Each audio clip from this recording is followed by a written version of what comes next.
And I just turned on the recording, so we'd like to welcome everybody who signed up for this. Go ahead and get yourself a cup of coffee or tea, um, or your lunch. And it's just now at the top of the hour. We're going to talk about something really interesting today and very unusual. I haven't seen anything like it. Um, we're going to talk about profitable philanthropy. In other words, how to actually make a buck while doing something really good for people. So we've got David Lapp here with us. Um, he's joined us from Blessings of Hope.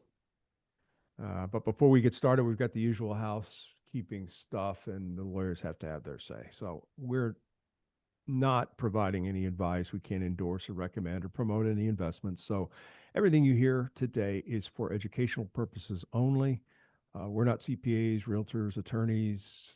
We didn't stay at the right hotel to claim we are. So just talk to the people around you who are your professionals. Talk to your tax prep specialist, talk to your CPA, talk to your lawyer, talk to your priest or pastor or whatever, but get your team together because self-direction means self-direction. So anyway, we're going to get back here. And what I'm going to do is I'm going to drop off here and I'm going to invite David. And while he's putting up his slides, I'm going to tell you a bit about him. Stop screen share. So David, go ahead and put your stuff up. David's the co-founder of Blessings of Hope, and that's they're here in Pennsylvania, and it's a food distribution nonprofit that he's taken from a 3-car garage operation into a local multi-location ministry serving over 26 million pounds of food annually. And he's going to tell you how this works. And I went out and visited it, and it is an incredible logistics operations he's got. David's journey from farm fields to faith-filled leadership has been marked by bold vision, community restoration, unwavering commitment to bridging the gap. Whoop, lost my notes here. Where'd they go? Well, it ran out of space. Bridging the gap between food surplus and food insecurity. And that's a big part of what he's going to talk about here. So he's been on a lot of podcasts, radio. I met him at an investor conference earlier this year and was pretty impressed by what I saw. So we invited him to come on and talk about it. David, have at it. Thank you. Can you see my screen? Yes, I can. Yeah, thanks, Joe, for inviting me on here. Like Joe said, we met in Dallas back in, I think it was March. So yeah, I want to share a little bit about Blessings of Hope, what we do, how we got started. We are a food logistics and warehousing organization. So the issue that we saw early on back in 2006, 2007 was these large corporations have semi-truckloads of food available to donate or to get rid of, but they don't want to deal with 50 organizations every day. And then you have the nonprofit that needs, say 10 boxes of that semi-truckload, but if they don't take the whole load, they get none of it. And we started to see that that food insecurity and food waste are management issues, not production issues. And if we can utilize what's already being produced, or we can build that connection between the large volume food waste and the huge need of food insecurity, we have the resources if we can bridge them together. So what I'm going to be sharing here is some of our journey of how we got to where we're at today. If you have questions that come up, we're going to hold those to the end. I'm happy to answer any questions as they come up and just dive into it deeper. So our slogan on our trucks, or our slogan that we like to live by, is food is a tool, but helping people experience God is our goal. We see food as a way to open people's hearts, but we don't want to just become the next handout that they depend on. But if we can help them live a different life, then we can make a difference in their life. A little bit of backstory about myself. I grew up in New Holland, Pennsylvania, attended a one-room schoolhouse, north of Holland. We're first to 8th grade in one room. So there was, I think, 35 children in our school. No high school education, no college education, in a formal setting. Now, I did learn a few things since I'm out of school. And well, work 13, we moved to Indiana for us in my family, 8 boys and 2 girls. And Dad wanted to provide the opportunity for all of us to farm here in Langley, Pennsylvania, with the price So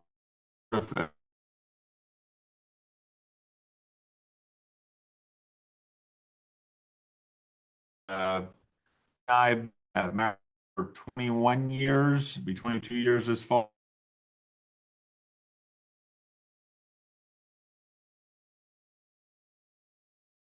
Old. So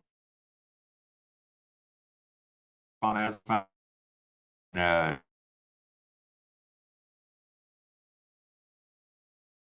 at in life. So on the blessings of hope side of things, our mission is to empower ministries to bring hope to their communities by bridging the gap between food surplus and people in need. Like I said earlier, the food insecurity issue is a management issue, not a production issue. I am 100% convinced that we produce more than enough of food in this nation that is being thrown away, that is being misused, misshipped. You know, one of the questions we get asked a lot is, why do you get the food? Is it a waste product? The answer is no, it is not a waste product. And the reason that the companies are getting rid of the product is it's overproduced, it's mislabeled, it's misshipped, it's getting too close to expiration date. For example, we've gotten 42 pallets of blueberries. The only issue is they were ripe. We've gotten a semi-truckload chicken because 2 pallets were leaning against the side wall. The fresh processed chicken, we've gotten a semi-truckload of chicken because the driver was late for a delivery. We've gotten, all kinds of reasons why we get the product, but it's usually just a whether it's just a management issue or an issue of the distribution center having enough to supply their needs or to supply their customers. For example, we have one distribution center manager told us, he said, since Blessings of Hope is an option, it gives him buying power. He said, I'll see a deal. I know I can sell 14 pallets. I'll buy 20. I'll run a special to my customers. If most times I'll sell all 20 pallets. He said, if I don't sell all 20 pallets, I may sell 18. The profit margin from the 14 to the 18 more than pays for the 2 that he has to donate. And now instead of paying to get rid of those 2 by sending them to a landfill, he can donate them and get a tax deductible receipt for the fair market value of the donation. So that's really why it works, and it's really been incredible to see the growth over the years and just see the reason why it works. And happy to share any questions around this at the end if anybody has any questions around that. 2006, we were excommunicated from the Amish church. We were on a journey with God, and we did not fit the religious mindset anymore. And through that, we were excommunicated from the church. We started a ministry called Light of Hope Ministries, which was more of a counseling ministry and a church. Our mission was to reach back to our community and to be a bridge for people that are searching for God, searching for a deeper meaning in life, and helping them overcome some of the challenges that go with that. Through that, we had a need for our own families for food, and we started, Aaron Fisher, one of the co-founders, started helping an outreach to give away food, bringing some food along home for our own needs. Before long, we had more food than we could use ourselves, so we started giving out some to our neighbors, to friends in need, that kind of stuff. In 2010, we were approached by a local pastor. He knew we were doing something with food, and he asked if we could commit to 7 boxes a week for people in his congregation that were struggling.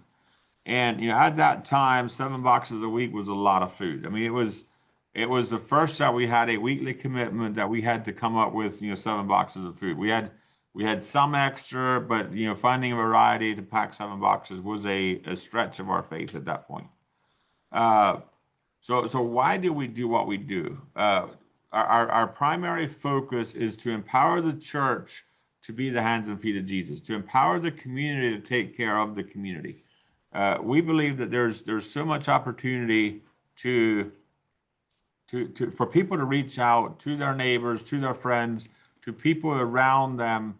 One of the ways that you can gauge if somebody needs hope or somebody needs support is you can check if they're breathing. Because if people are breathing, it's not going to hurt to speak life into them, to reach out to them and just encourage them. And in the world that we live in, it is so easy to be isolated in a very digital, very connected world. but it is also very easy to just intentionally send somebody a text message or send somebody an encouraging word any time of day or night randomly, and connect with somebody if we if we actually make that a priority and we actually think about that. We are here to steward the excess resources for Kingdom Impact. There's so many resources that are being wasted, that are just ending up in a landfill, or even people's talents that are not utilizing their talents because they don't know where to start. They don't know where to how to get engaged in that kind of thing. We're here to be a channel where people can serve, and people that need a hand up, and we're here to engage the community to get involved in something bigger than themselves. Matthew 5:14 says, "You are the light of the world. A city that is set on a hill cannot be hidden." And if we as the body of Christ, if we can step into the role of serving our neighbors, of being that beacon in the community to where we can serve, then that's really a win for for what we're here for. Just gonna be sharing a little bit of numbers here. I love numbers, so I do a lot of research around why the issues, some of that kind of stuff. But facts about food insecurity: 18 million U.S. households, or 13.5%, are affected by food insecurity. Food insecurity is a term known as people that have access to less than 1,800 calories a day. So that's the threshold for food insecurity. 47.4 million people have lived in food insecure households in 2024. So this is the size of the issue that we're addressing on the one side of the coin. This equates to the entire population of Pennsylvania, Delaware, New Jersey, Maryland, and New York. That's the volume of food insecure issue that we're addressing on the, like I said, on the one side of the coin. Now, on the food waste side of things, 60 million tons of food are wasted annually in the U.S. And this is a lot of this food is overproduced, or it's, like I said, misshipped, overshipped, just getting too close to expiration date. People don't want to deal with it, and the easiest avenue has been the landfill.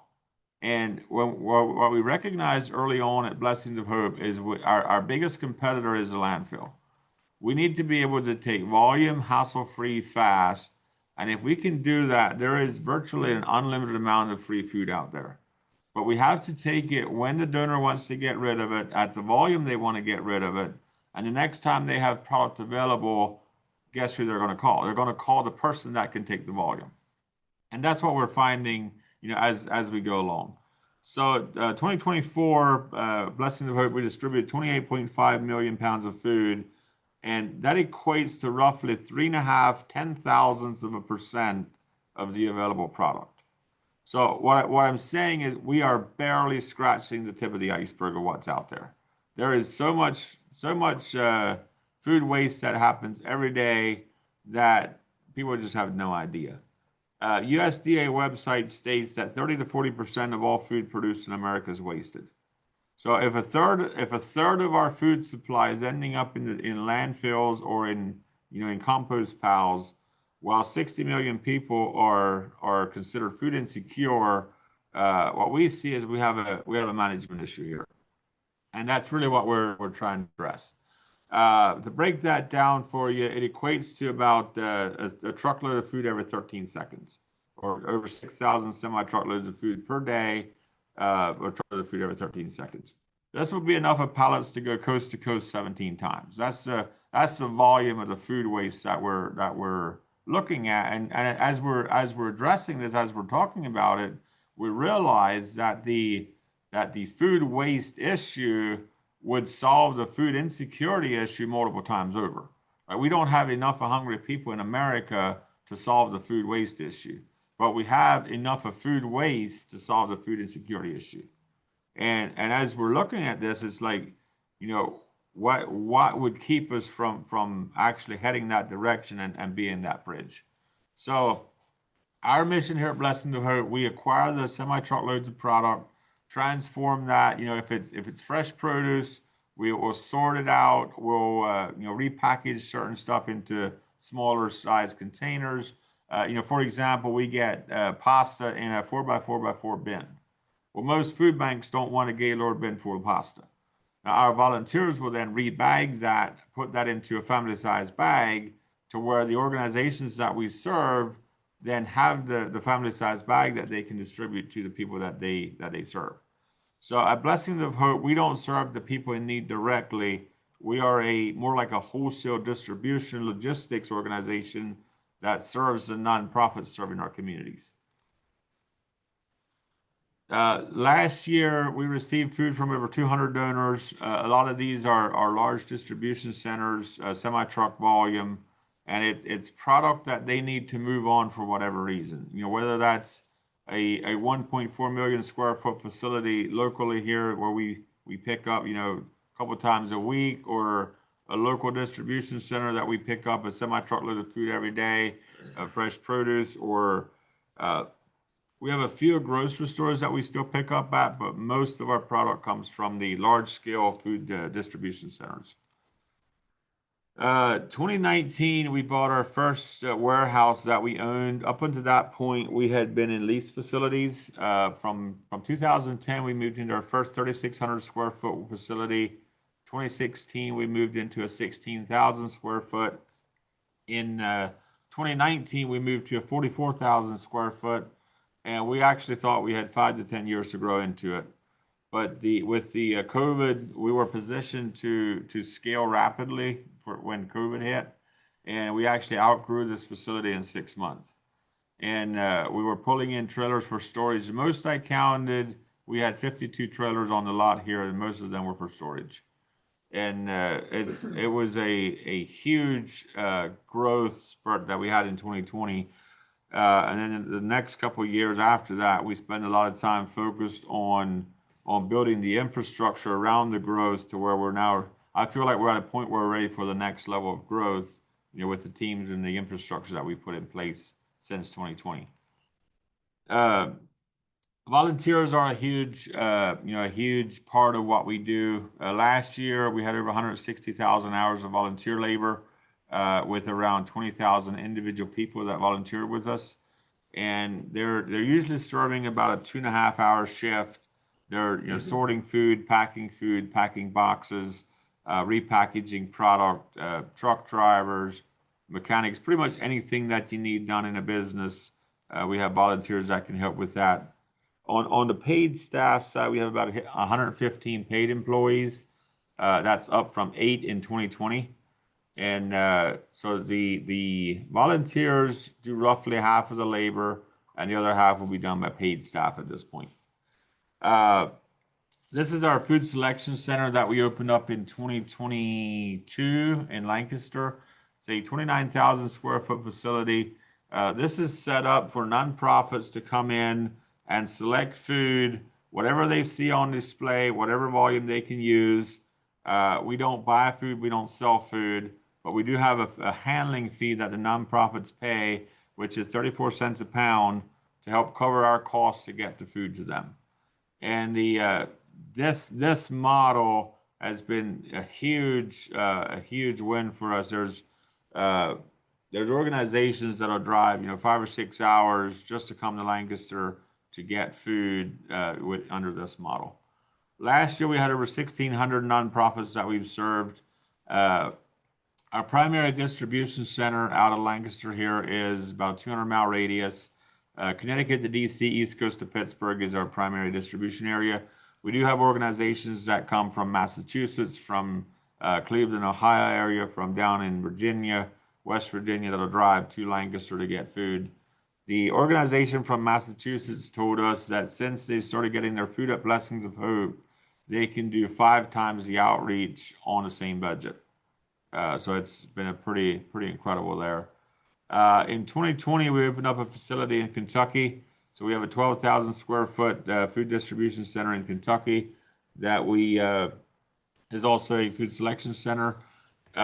This was our first attempt of going into other regions and seeing how the model works. If it's unannounced in a region, So the first week in Kentucky, I think we had around 5 organizations that we served with food. Last year, we had about 250 organizations that we served out of our Kentucky facility. In 2021, we leased a 23,000 square foot facility in East Petersburg. This was an attempt to get the product off of trucks that we had sitting around. During 2020, during COVID, we didn't know if this was going to go back down to pre-COVID levels or where we were going to be at. But we realized that we're never going to go back to what we were in 2019, and we needed the space to store the product that we had stored on trailers. 2023, we got into food dehydration, where we take fresh produce, dry it to give it a shelf-stable life. And this is all for international outreach. The dehydrator that we have now, we can do 8 carts at a time. I think there are 30 trays on a cart. And then we put that into a soup blend for international outreach. The buckets that you see there at the top, we can put 16 bags in a bucket. Each bag is considered 8 U.S. meals. So when you add water back into that, you have a pot of soup that would feed 8 U.S. people, or 8 people on a U.S. type of a volume. Internationally, they'll feed 30 to 40 people with a bag of soup. But just add more water to it. But that's been a huge blessing that we see there. One of the projects that we're working on with the food dehydration is larger scale dehydration, to where we can actually do a continuous feed dehydrator, where the unit that we have now, we can do about a ton a week that we can dehydrate. The unit that we're looking at installing at our facility in Elizabethtown will be able to do 2 ton an hour going into the machine. So we're looking at probably filling a container at least every week out of that facility, and just by utilizing fresh produce that is a waste product because it's ripe, or it's a waste product because it's overproduced. And if we can utilize that, dehydrate it to ship to other nations that are developing nations, that kind of thing, then we can have an impact internationally as well. Food outreach is something that we do a lot of, where we send truckloads of food into some of the bigger cities around us. We do that a lot to control inventory. For example, if we have, I think I shared earlier, like 42 pallets of blueberries, every outreach is getting a couple pallets of blueberries. But it's a way that we can keep the inventory fresh, we can keep it moving through, and we can serve the inner city missions at the same time. With that being said, the outreaches are funded through donations. So we don't get paid to do the outreaches. We don't get the handling fees covered on that, because it's used more to move the product through. So this is some of the regions that we've served last year.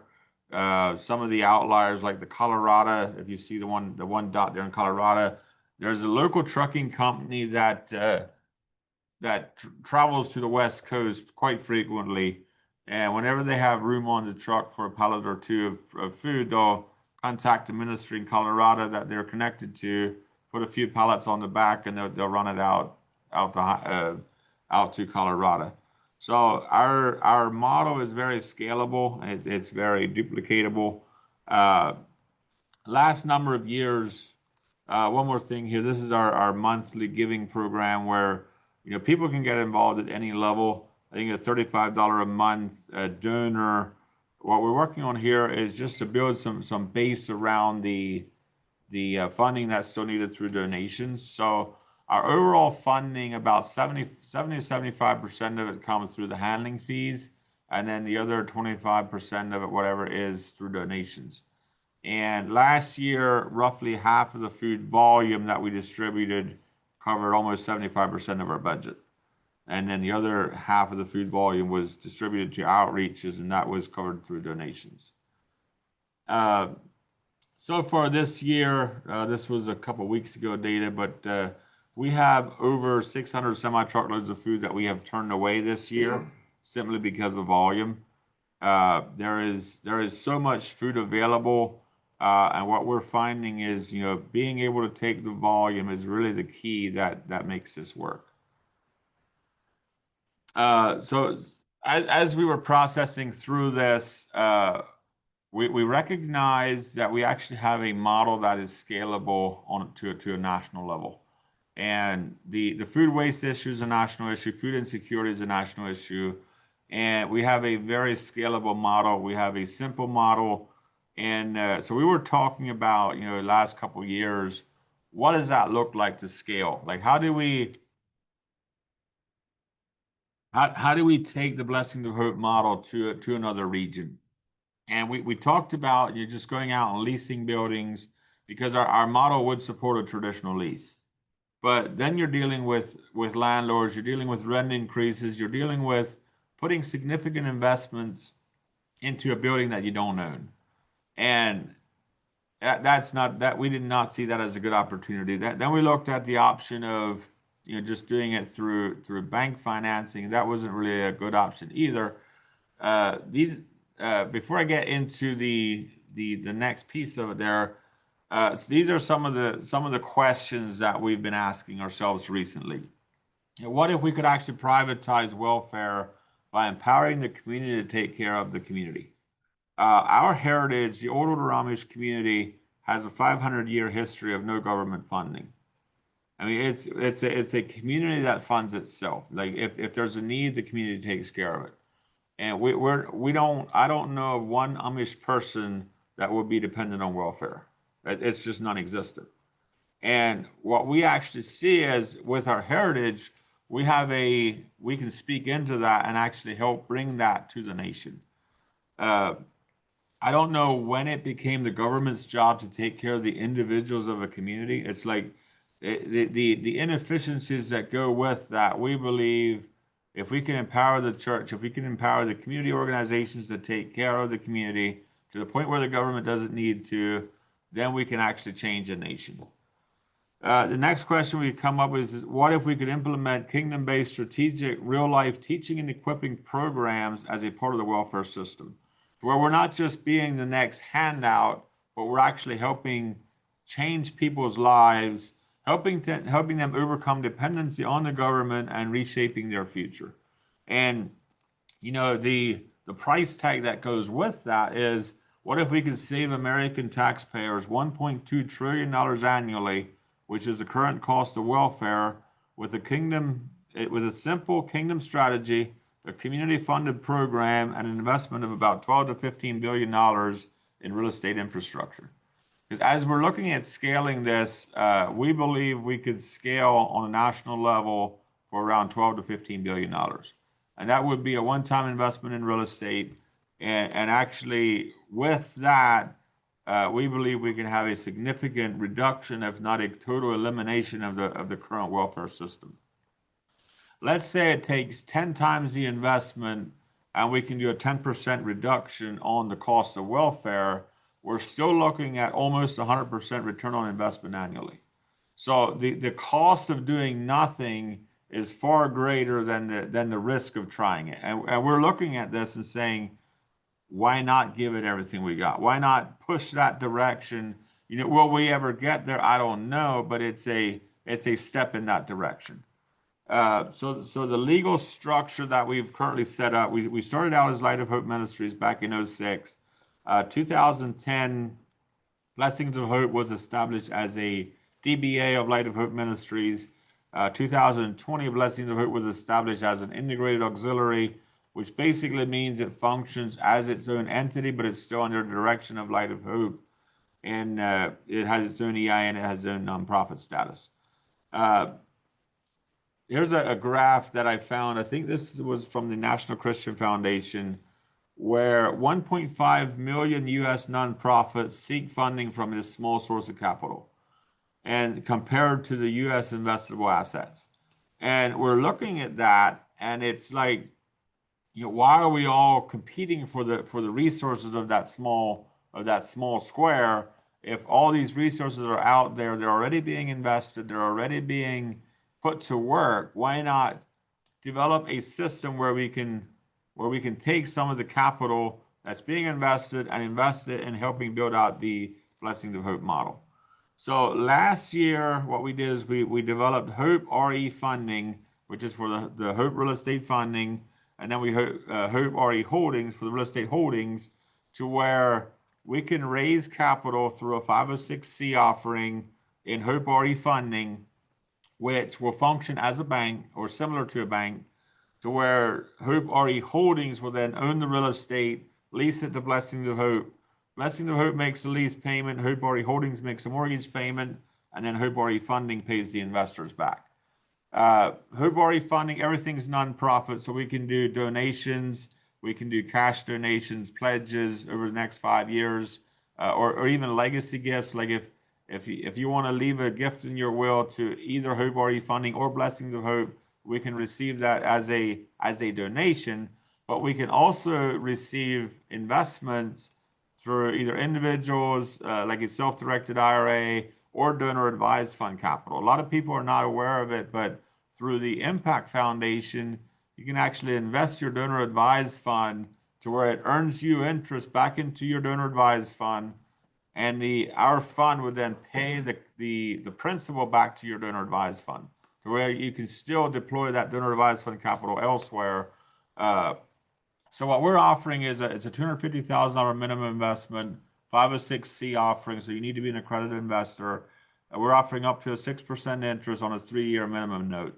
So the reason I put the up to 6% is we have investors that say, hey, I want to do 4.5%. Or we had one gentleman said he said, I have $1 million in a CD earning 4% interest. He said, my wife and I are planning on living off of this the rest of our life and then donating that principal in our will. He said, are you telling me I could put that money to work in your fund? I could get the 4% interest. I can watch it work the rest of my life, and then we could donate the principal to your organization in our will. And I was like, yeah, absolutely. That's a home run. Now, we recognize that we're not the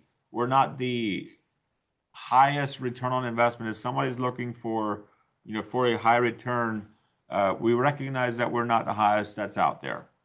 We are not for everybody. We are for those that want to make a difference. That if God seeds it in your heart to invest in this, to be a part of what we're doing, whether that's through a donation or an investment, by all means, I'd love to talk to you.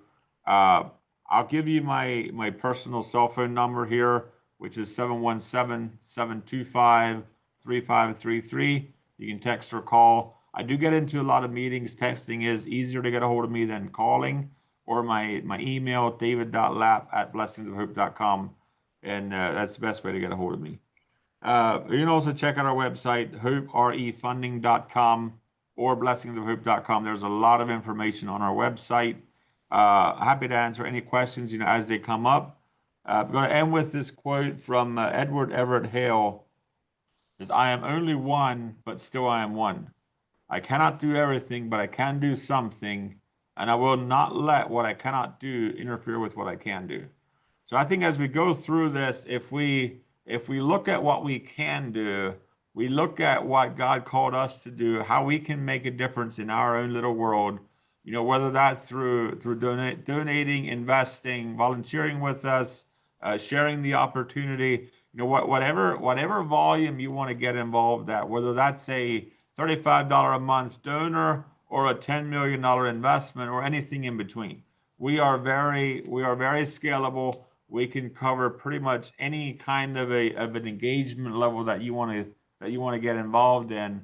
But we believe that we have an opportunity to scale to a national level and actually replace the welfare system of this nation. We can do non-cash gifts. We can do legacy gifts. We can do pretty much anything that a nonprofit can do. We are out of the box thinkers. If you have creative questions, I love discussing. Hey, how can we make that work? With that, I'm going to open it up for questions. Turn it back over to you, Joe. Sure. Good stuff. Good stuff. And great story too. Really enjoyed that. Yeah, there are a few questions.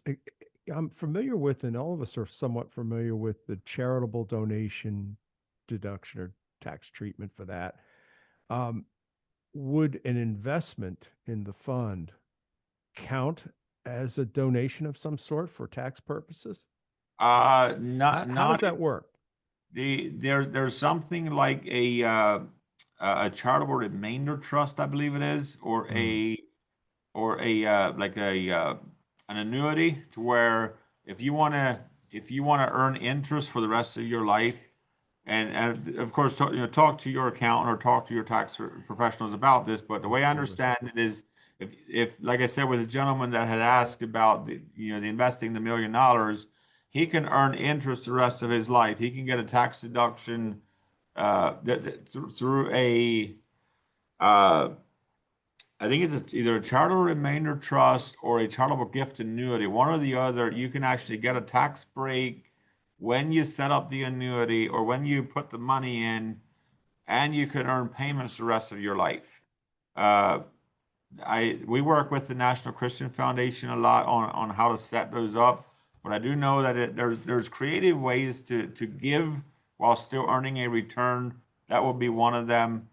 Uh, the other option would be, if you have a donor advised fund, if you wanted to invest through your donor advised fund, you could get the interest back into that plus the capital, redeploy that later.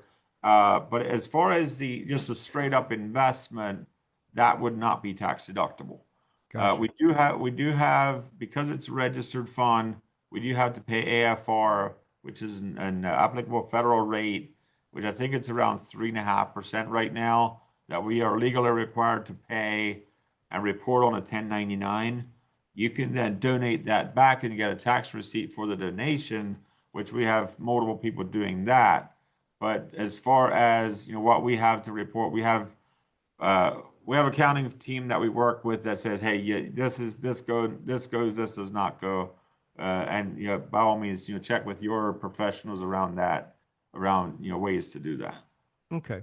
All right. And somebody with a logistics background wanted to know what tools you use to coordinate all this. There's a lot of moving parts. I went out and visited it. I was really surprised by the volume of fresh food. You would think that it would be mostly canned and, expiration date stuff, but it's not. It's not beautiful produce that you have there. Yeah. So what are you using to juggle all of that? Well, we use a smart sheets a lot, especially for we build our own system on for dispatching that kind of stuff. Okay. As far as inventory control, we have a team that takes care of that. They do have somewhat of a homemade system they put together. See, one thing that you need to realize here is in 2020 we had 8 employees going into this. So there's a lot of stuff that sort of got thrown together because it needed to be thrown together. And now we're in the process, we're actually working with a tech consultant to take a look at the technology that we're using from a big picture vision, and Gotcha. making sure that we have the systems in place for the future growth, for the next level of growth. But as far as inventory control, a lot of that is, people actively being out in the warehouse working with the inventory. They do have some kind of tracking on the pallets. I'm not exactly sure what all goes into that. As far as dispatching, we have a system that we build on smart sheets, where if this box is checked, it goes to the next step, kind of a thing. It's been working fairly well, actually. Yeah, I mean, I was very impressed.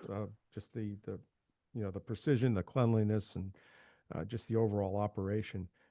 In terms of scaling this thing nationally, this would be done all under one, corporate structure, or are you looking for partners to handle stuff on the West Coast, or do you think you can scale this thing nationally under a Well, we single? we we're seeing scaling it under one corporate structure, and one of the reasons with that is there's certain food items that are hot ticket items. Hmm. Everybody wants them. And then there's stuff that's healthy but a short shelf life. And if we don't keep control of the whole distribution process, we're going to have people that say, I don't want any fresh produce because Right. it's high turnover. I'm going to be sent, I have to move it on in 3 to 4 days, 5 days, whatever it is.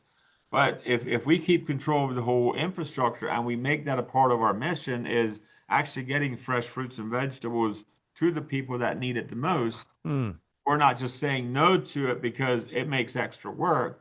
So what we're seeing, at least at this point, is one organization with a national vision of, and then another thing that happens is different regions, you have different products that have excess.